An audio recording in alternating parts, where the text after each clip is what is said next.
So hi guys, welcome to Time to Talk. I am Dr. Claire and this is Sara Ford. I'm in cognitive sports therapy, and if you don't know us, we kind of just are really keen to improve mental health of everybody and maybe to think a wee bit outside the box as to how we do that with kind of using our mind, body and breath. And I'm going to let Sara say just a little bit about who she is and her interest in mental health, because you're really passionate about, I think, youth mental health in particular, but mental health generally, aren't you? Yeah. So hi, I'm Sara. I run a dance school called 4D Dance in Cambridgeshire, and we also run Fresh with my business partner Alice. So my obviously dance and fitness and performance and that sort of thing is really big for me. But from both struggling with my own mental health and supporting other people with their mental health, like loved ones and things like that, it's something that I have a real passionate about, and I think it's really important. The more we talk about it, and the more that people share their experiences, to kind of get other people feeling confident to do that as well. And particularly the reason that I'm so passionate about it with younger people is because a lot of my mental health issues started then, and I don't think that I knew what they were or knew how to deal with them properly, and then they really fed into the rest of my life. I think that's obviously really similar for loads of people. So one thing about it is trying to be more aware of what's teenage angst and what's really real issues that are concerning mental health in teenagers, and trying to be as supportive in that kind of time. And also now, because I do work with lots of teenagers and young people, that I'm hypersensitive to it, I guess, now. But I think you're in a really good position, aren't you, for young people to kind of open up and talk to you. Often I think teenagers struggle to know who they can talk to. So I think, you're in that environment where they're doing something that's fun, that's something that they love.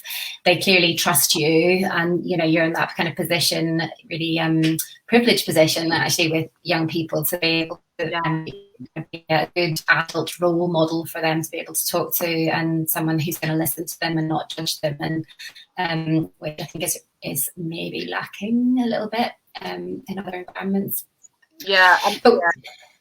But we said we were going to talk today, and it was really interesting because we had this down for last week, didn't we? And literally on the day that we were going to talk about social media and rape culture, it makes me cringe a little bit saying that, I'm going to say that, but talking about that, it actually all kind of came out in the media just last week about sort of statistics that are coming out to do with how common this is amongst our young people. So again, I've kind of done a bit of reading again ahead of these kind of conversations, and it's kind of really shocked me, this culture which has become normalised, where young people are sharing sort of sexual images of themselves. They're kind of ostracised or pushed out of a group if they don't. So it's something that they kind of feel that they have to do in order to be accepted. And actually as well, that this is kind of coming down when you look at the kind of numbers. There was a BBC report, but it was coming really from Everyone's Invited website, which I would encourage parents to have a look at, that actually this is starting to happen to young people under the age of 10. So it's going into primary schools. It's not just a secondary school issue, which, as a mother of 3 girls who are all in primary school, that's really frightening. And so we said we were going to have this conversation, and then all of that came out, and I think that, to me, that just highlights how important it is. Well, yeah. So I was like totally sidelined by this until I found out about it from one of my students who kind of opened up with me about. I kind of overheard a conversation in a class, and then I pushed it. Well, I asked one of my students to come chat with me and let me know if anything was going on, and she was really open. And when she told me about this whole thing of people sending their images to someone, and and again, I might use the phrase girls and boys, but I'm not necessarily saying it's a one-sided thing. I'm just saying that from the experience of what I've been told about it, this is young teenage girls being pressured to send photos, and then they're just being shared far and wide, and terrifyingly, I think the main thing right now is how far of a reach that can be right now. Like when I was at school, we had phones, we had picture phones and stuff. We were on the cusp of that sort of thing, technology started. But we had Bluetooth, and it would take 10 minutes to send a monophonic ringtone from one to another. We didn't, now they've got WhatsApp, not only that, but when you're that age, you're connected to so many people in your year group, the year group above, year group below, other schools. So this is not even just contained into one school anymore. This is, if someone is having their images shared, it literally could go further than they'll ever know, basically. And when the student was talking about it, I was like totally horrified by the whole situation. One of them, this kind of thing going on where people say that they're not being left alone until they send a picture. Like they're being told, I won't share it, please send it. And then after that, they're then being shared. There's apparently some boys in some schools have got WhatsApp group chats set up purely just for an image to be sent. And then as soon as they get an image, they share it with this group. Another parent has actually spoken to me since and said that they found an album on their child's phone called Nudes, and it was all random girls from all over the place. He didn't even know who half of them were. He just didn't send them. So it's like, it's mad. And when I was speaking to the student about it and have subsequently spoken to other students about it, it is normalised. Like they're like, it happens all the time. This is just everywhere. And there's, so, and every adult that I've spoken to about it have been so horrified and got quite upset with how shocking it is. And there are these kids that are just not even realising the implications of it. And I think that's the key thing of like how this affects things further down the line, how that affects that student now or that child now, with knowing that the next day they're going to go into school and everyone's seen a really, really personal picture of them that they didn't mean for it to go anywhere. And then also from the other side, if these perpetrators of this keep getting away with these things, what does that then tell them that they can do next? And it like has this real horrible, terrifying knock-on effect that people just demand what they want, and then it's their property to share and do what they wish with. And I've had conversations with young females again, and I agree with you. I think this probably happens in both directions, and certainly that's what comes across on everyone that's invited kind of website. It's a two-way kind of thing that can go on, and there's male pressure as well as female pressure in this. But this world where females maybe think that they're actually okay because they're using something like Snapchat and have the take that that's going to disappear. It doesn't stay there in the same way that maybe Facebook or Instagram does, but actually what people are doing is then taking a screenshot of Snapchat and then it is passed on and then it is kept. So even people who think that they're doing something that isn't going to be dealt with in that way, or finding that unfortunately images are being shared, messages are being shared that they didn't want to be shared, and then they're left in that kind of cycle where what do I do with that, as you say, the repercussions that can kind of come afterwards, and that kind of shame that comes with it, when actually what you're wanting that young person to do as much as possible is to ask for help or have a conversation with an adult preferably, who's able to kind of help them acknowledge the emotions that are attached to that, and maybe hopefully kind of process that in some way. And it's about, especially when it's something that personal, it's giving them somewhere that they can, the schools are saying they have things set in place for them to be able to talk about it, but if you've sent a picture like that to someone and then it's got round, the last person you're going to want to talk to about that is your teacher or someone.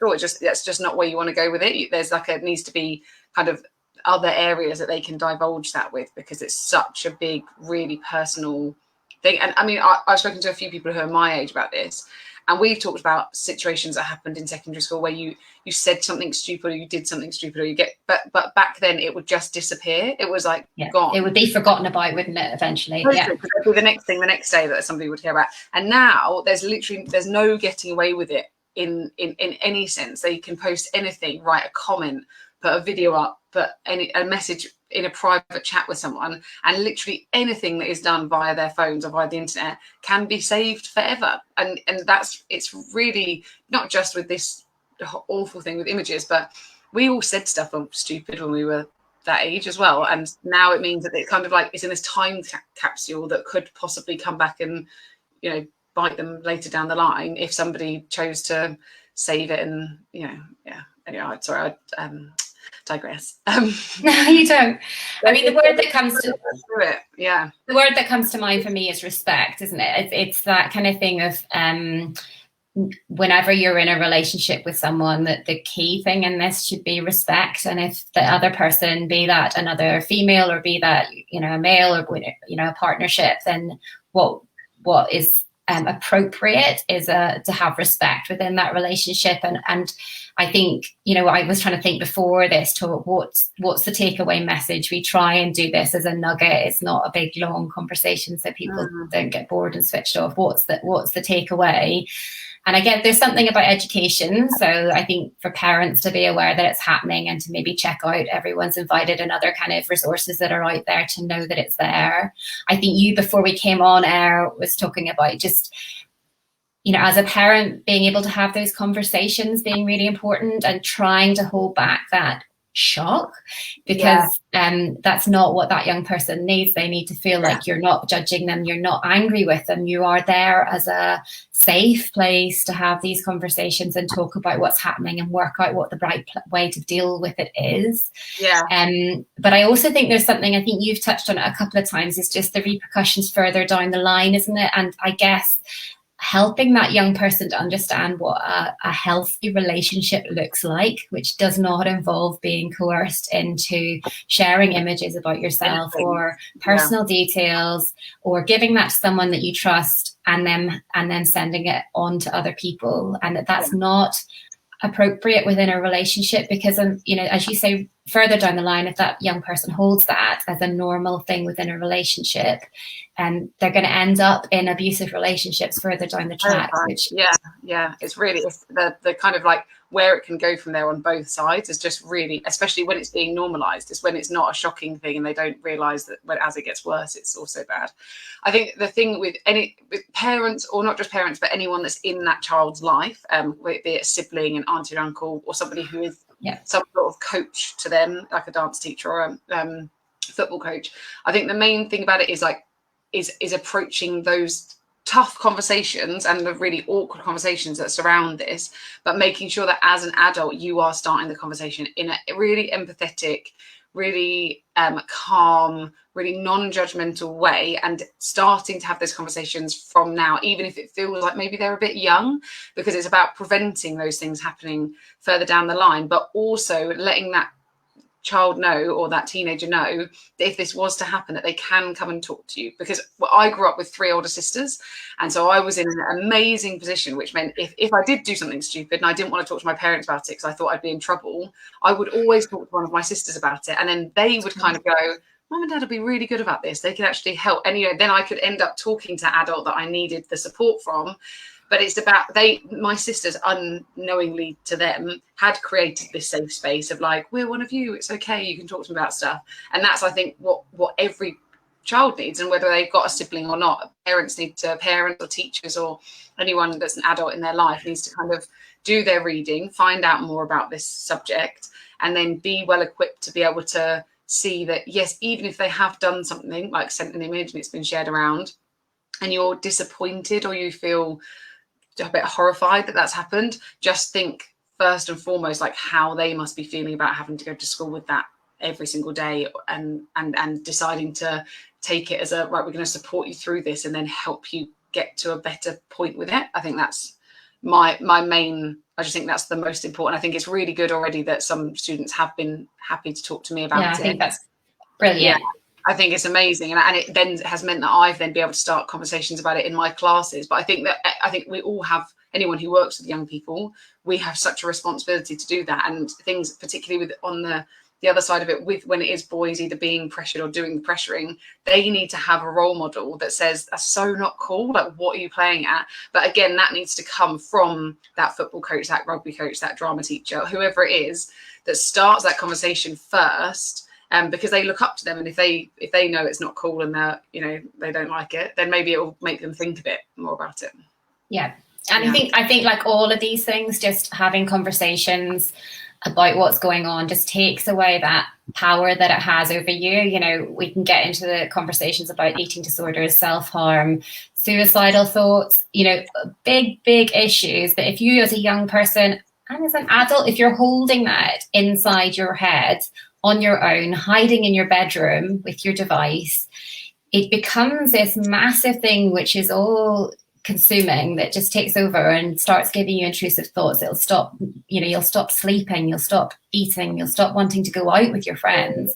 Just being able to kind of have a conversation, the relief that people feel, that young people feel when they realize that actually someone's not over, they're not doing a massive reaction, they're in that space of being able to help you with it, and the relief young people feel, and they don't feel the need to then go and do other kind of behaviours as an outlet for those confused feelings that they get. So I think just conversations about all of this, it's so important. And I think just as from my view of it, and I've spoken to all the kind of parents and the schools locally about this, but from what I've been told from students of this age is that they think they'll be in trouble at school and that they're embarrassed to tell their parents. So even if, I think schools are doing all they think they're doing all they can to help it, but if that message still isn't getting across to the kids that they do have a safe space at school and at home, as adults, we need to do more to make sure that they really are aware of that. Even if you think you've done that, you might still have someone literally in your house now that's struggling with that sort of thing, and they don't know that they can speak to you. Yeah. Brilliant. Now we have gone to 16 minutes, and I said it would be 10 to 15 minutes. I think this is what happened. We could, and we can maybe do it again, is what I said to you beforehand. But thanks everybody for listening, and if you've got any questions, or if you're a young person that's watching this, I am more than happy to be contacted, as I'm sure Sara is. You can do it anonymously, I don't care, but just please have a conversation with somebody, and have a good week, and we will see you here next week. And I didn't cut out in the middle of it. Well done. Thanks everyone. Thanks Sara. Bye everyone. Bye.